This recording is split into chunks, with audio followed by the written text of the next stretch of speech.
Hello and welcome to part 3 of the ultimate guide to command blocks. Today we're going to be looking at the player/teams function of the scoreboard command. So let's go ahead and pretty much go from where we left off. Now, as I mentioned, there is a way of basically setting the value of scoreboards. Now, it doesn't fall under the objectives, it falls under the players part. It can be a little confusing to understand, but it's actually part of the players to set the objectives. You just got to remember in that sort of order. So this is the set subsection of the players subsection. There's a lot of subsections to this fancy scoreboard system, but you get used to it. So we're setting the score for the objective kills of the nearest player to 10. So let's go ahead and do that. As you can see on my sidebar, which we discussed in the previous videos, it's currently set to 2. If we hit that, it's set to 10. And as we know, that only normally increments if we get kills. So basically, that's how you add things to your dummy objectives. You have to add them manually. They can't be force added or such. They have to be added through commands, which is what makes them so useful. For example, don't have any points, now I have 15. Fairly straightforward. Now this is the remove function, and I'm going to use this to demonstrate something quite interesting. So as you can see, I had 15, now I have 5. But what's going to happen when I remove 10 points from 5 points? Well, I'm going to go into a negative value. So you can have negative values for this, and I think it goes up to like something like negative 2 million. It's I believe 2 to the power of 64, and you can go up to that, so it's a big number. Anyway, the reason I'm demonstrating this is because there is a way to prevent negative numbers from appearing, but we're going to get to that later on, so stay tuned for that. Anyway, let's move on. This is quite a useful little function. It basically just lists all of the scoreboards that the current player is actually like within. However, it doesn't work like that.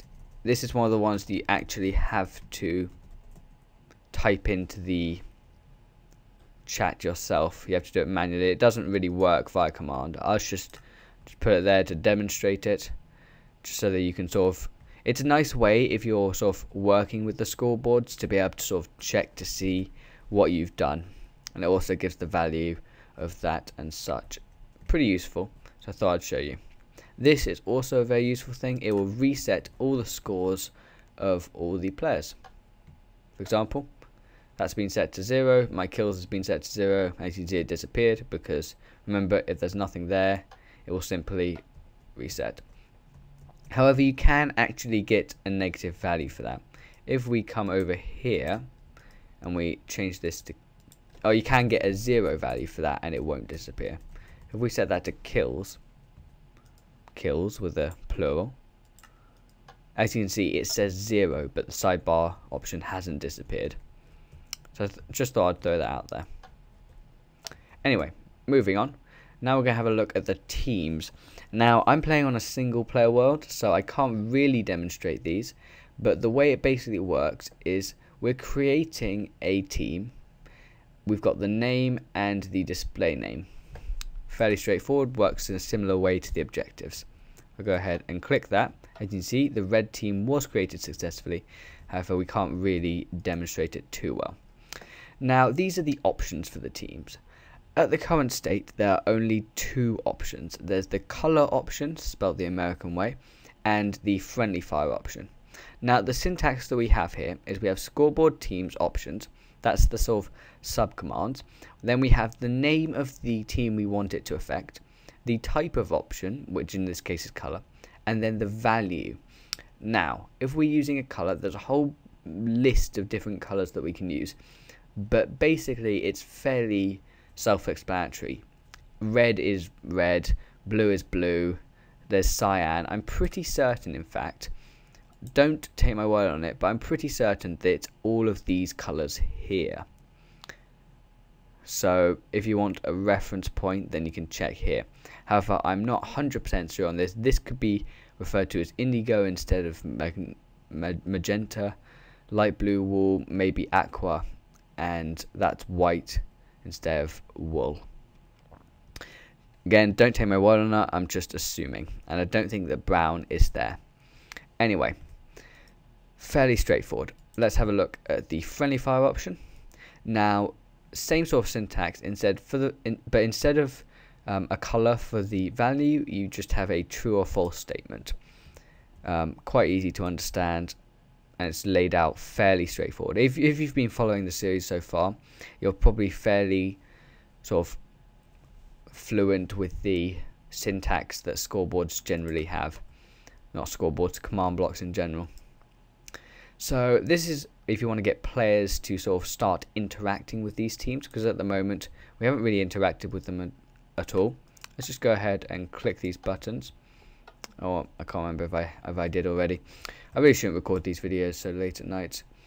Anyway, of course it's not going to work because I'm on a single player server anyway. So scoreboard teams join red at P. It will join the nearest player to the red team. And likewise, you can use the leave command, which will make them leave. Not too difficult to understand. But this one here, the scoreboard team's empty. Again, fairly easy to understand. You just don't have to sort of remove everybody from the team. Although, to be honest, I'm not entirely too sure what the point of this command is, because I would think that surely you could just make everybody on the red team leave, like force them to leave by using the @A statement instead of the @P statement. I'm not entirely too sure what the difference is. I mean, again, I haven't had much chance to test with it because I'm on a single player world, but I think you guys can get the general gist of it. Anyway, this is the remove syntax, and again, fairly straightforward. You probably understand this sort of thing by now, and yeah, same as the objectives really. Anyway, that's about it for this video. I want to thank you guys for watching. There will be some links in the description, the same ones in the previous videos, and the annotation to the next video where we're going to be discussing parameters and test for statements will be at the end here. So I'll see you guys next time.